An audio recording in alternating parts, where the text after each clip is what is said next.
Estamos de volta. Caminhos para recuperar a serenidade no convívio social e um mínimo de compostura política no Brasil. Essa é a conversa aqui hoje no Melhor e Mais Justo. Participam comigo Silvio Almeida, doutor em Filosofia e Teoria Geral do Direito e presidente do Instituto Luiz Gama. E Esther Solano, doutora em Ciências Sociais e professora da Unifesp, Universidade Federal de São Paulo. A gente tinha uma pergunta aqui na abertura do segundo bloco, era o seguinte: como restabelecer limites ético-políticos para a construção de uma cidadania pós-crise, né? Mas eu vou juntar essa pergunta a perguntas dos internautas, porque a gente está, nós aqui e eles que estamos sintonizados. A Eliana Beatriz Sartoretto Mate, acho que é assim que fala, diz o seguinte: comportamento ético é aprendido em casa ou na sociedade? Depende de exemplo ou é intrínseco ao ser humano? Você já está falando, essa questão ética que vocês estão colocando é uma escolha individual, né? De cada um aprende por si e tal, ou essa é uma questão social que passa pela família, pela sociedade e que vai, e na qual a gente vai se engajando, vai sendo tomado, né? Como se a gente mergulhasse numa piscina, né? Vai sendo banhado por uma condição ética que nos ultrapassa, é maior do que a gente individualmente.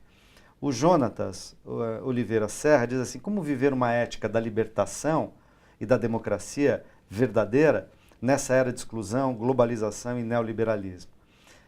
Não sei o que ele está chamando de democracia verdadeira, mas estou pensando uma democracia capaz de incluir todo mundo, que não seja meramente representativa, né? Que não seja discricionária, seja só para alguns, só para uma classe, para certos segmentos, e que tira grande parte da sociedade da possibilidade de desfrutar os direitos democráticos e direitos sociais são próprios da democracia. O Rogério Matucci, ele diz: o que os participantes do debate recomendam que a sociedade civil faça para tentar se contrapor a tal conjuntura de retrocesso? Então, vamos parar aqui no Rogério e responder as primeiras lá, né? Dizer, como a gente pode ler essa questão de uma ética social, né? Primeiro respondendo essa ideia, isso é uma escolha e é uma vontade individual ou tem outros componentes e a questão é mais complexa socialmente, historicamente colocada? E dois, como reconquistar, não estou achando outra palavra, né? Ou restaurar o campo democrático, ainda que não aquela democracia representativa, que mal a gente conseguiu implementar de maneira plena no Brasil, né? E a gente está sofrendo aqui abalos fortes na democracia, mas como não apenas restaurar uma democracia representativa, mas aprofundar, radicalizar a democracia, né?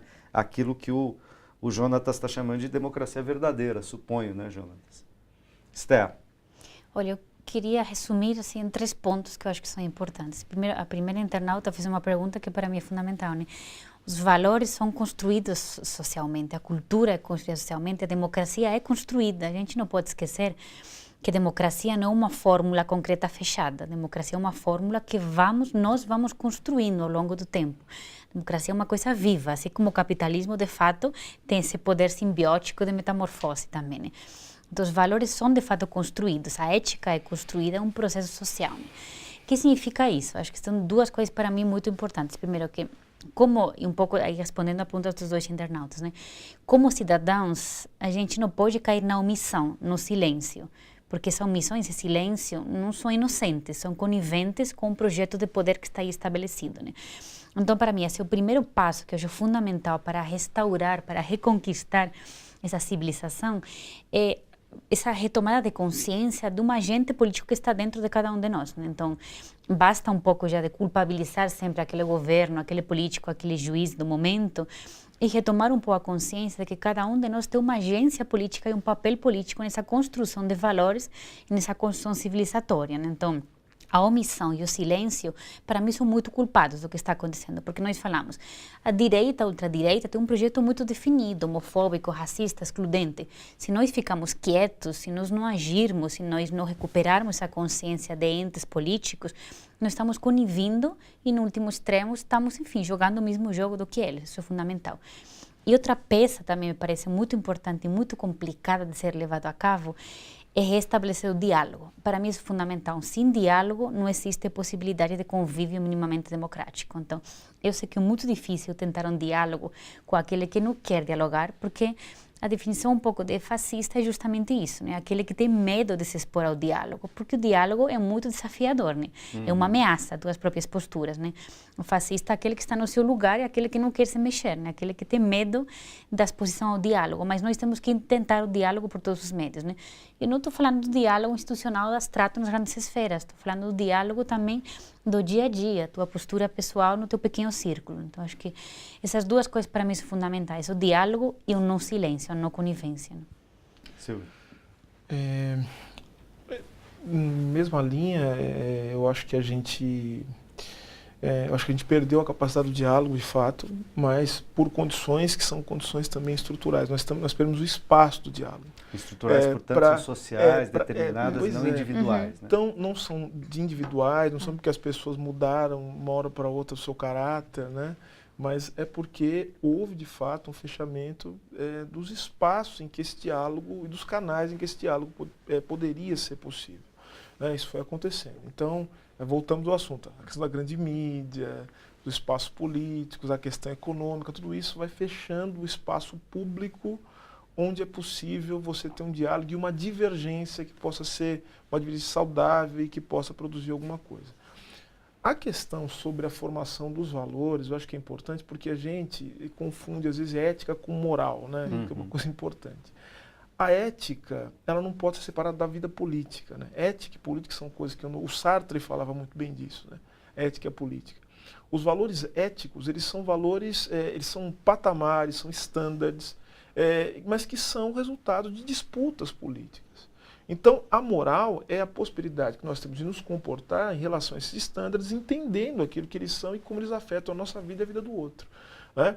Então, os valores éticos, eles são resultado de um processo político, de um processo econômico, né, que vai naturalizando comportamentos. Então, por exemplo, quando eu fico demonizando o outro, né, eu falo demonizando mesmo, não que ele não seja o adversário, né, não estou dizendo isso. Mas quando eu fico tratando o outro como uma entidade maléfica, eu não estou entendendo também que muitas vezes a pessoa, ela também é pautada por um sistema de valores que não são os meus. É isso. Ou seja, o projeto que a gente está falando, o projeto da direita, né, é um projeto também que tem uma pauta ético-moral muito forte, né, e que, nos momentos de crise, pega diretamente no coração das pessoas. Quando você não tem uma visão capaz de mostrar as conexões estruturais do mundo, quando a gente trata o capitalismo como uma coisa e não como uma relação social. O capitalismo não é coisa, né?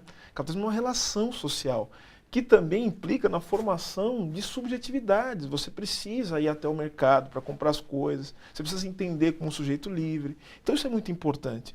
Então quando a gente trata o capitalismo como uma coisa, a gente não entende, portanto, que as pessoas às vezes não são capazes de entender as questões materiais que pegam na carne. Então o sujeito acha que ele está desempregado, que ele não está conseguindo comer, por quê? Por causa da corrupção, por causa de fulano, por causa de ciclano. Então ele vai pessoalizando. Então a gente precisa começar a produzir um discurso que pegue no coração das pessoas. E um último elemento, e aí me conecto com o discurso final aqui da Esther, que é o seguinte, até nos meios, nos movimentos sociais, eu tenho sentido isso. A gente está perdendo o cuidado com o outro. A gente não cuida. Eu achava que um tempo atrás, que isso era meio bobagem e tal, que isso era, como o pessoal fala, mimimi. Mas não é.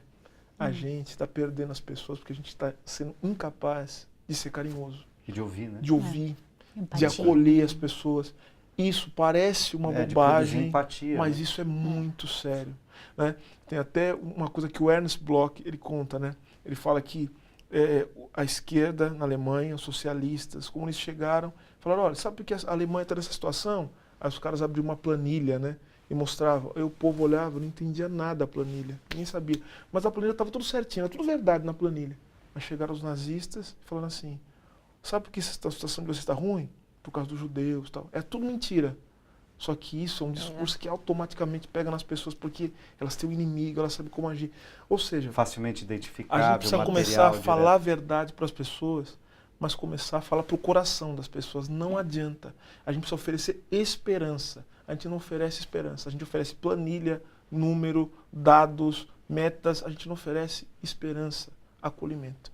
Esse é um dado fundamental. precisamos de um projeto, né? A gente está indo aqui para o final, porque a gente estourou bastante o tempo no primeiro bloco.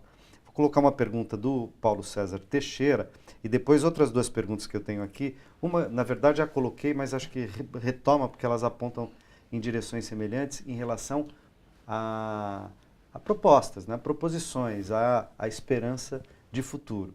Então, a do Paulo César Teixeira, ele diz assim, será que por trás de tudo isso, acho que é uma bela pergunta, não existe um plano, um projeto para criminalizar a própria política?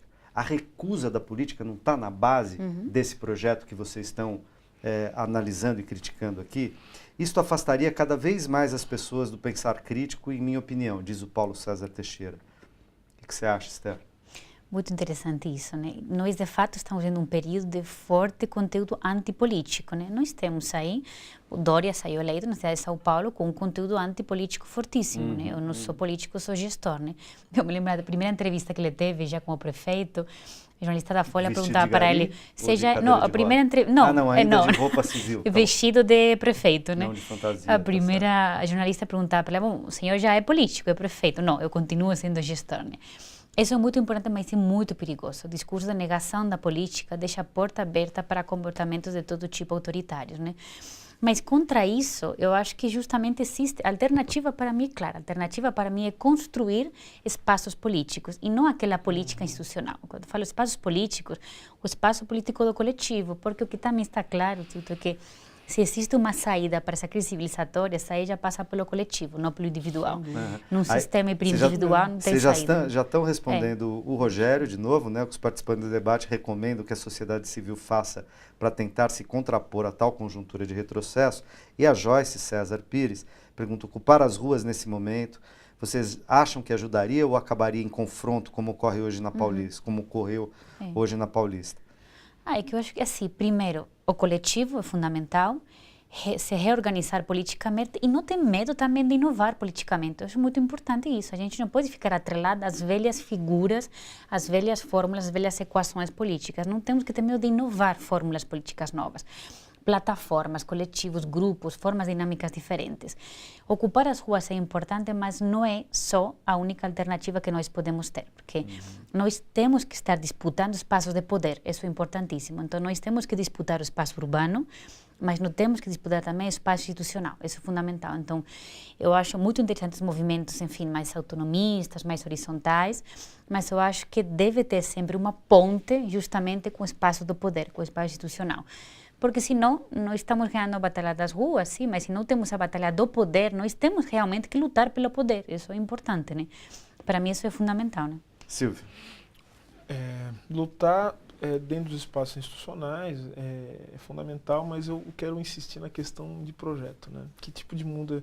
E num projeto político, projeto partidário, que mundo a gente quer?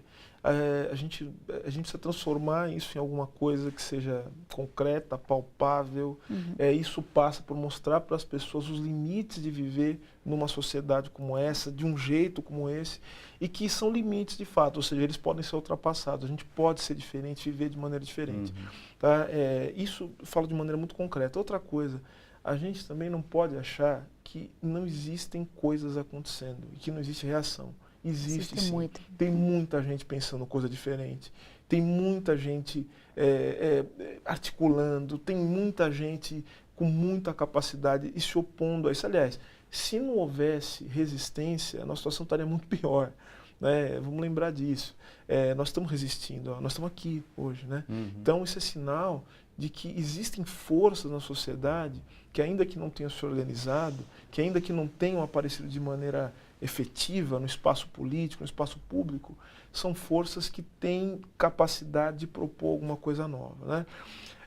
E acho que é importante o que a Esther falou, né? Assim, a gente tem que ocupar o espaço de poder, desde que haja um projeto, que seja um projeto coletivo, mas ao chegar nesses espaços, questionar também esses próprios espaços, né? Porque, não se acomodar ali, né? Porque pensar o seguinte, nós enquanto coletivo, enquanto indivíduos, nós também nós somos resultado de processos institucionais. Né? Então, ao trabalhar dentro de uma instituição, nós também somos ali meio que engolfados. Então, entender quais são as possibilidades da gente pensar numa coisa diferente. É isso, meu caro. Oferecer para as pessoas um discurso de possibilidade, esperança, de renovação. Maravilha, maravilha. Eu agradeço muitíssimo, Esther, Silvio. Obrigado. Agradeço também a você que nos acompanhou até aqui. Antes de terminar, se eu ainda tiver alguns segundinhos, o Silvio estava falando, fez essa bonita fala e me lembrou aqui um trecho, não vou saber de cor naturalmente, de um capítulo de um livro do Ítalo Calvino, que chama Cidades Invisíveis. Lá no final do livro, os Cidades Invisíveis tem aqui um diálogo ficcional feito entre o Marco Polo, o aventureiro genovês, e o Kublai Khan, o grande imperador no Oriente. E o Marco Polo acaba trabalhando para o Khan, isso é verdade, e ele teria ido, visitava as cidades e fazia relatos de como eram as cidades, dava às cidades nomes de mulheres, as cidades do Império do Khan. E aí acontecem muitas coisas, e lá no final, o Khan está triste com os relatos, com as coisas que estão acontecendo no Império, e está desiludido, desesperançado, e fala para o Marco Polo algo assim, né? Bom, no fim não adianta, né?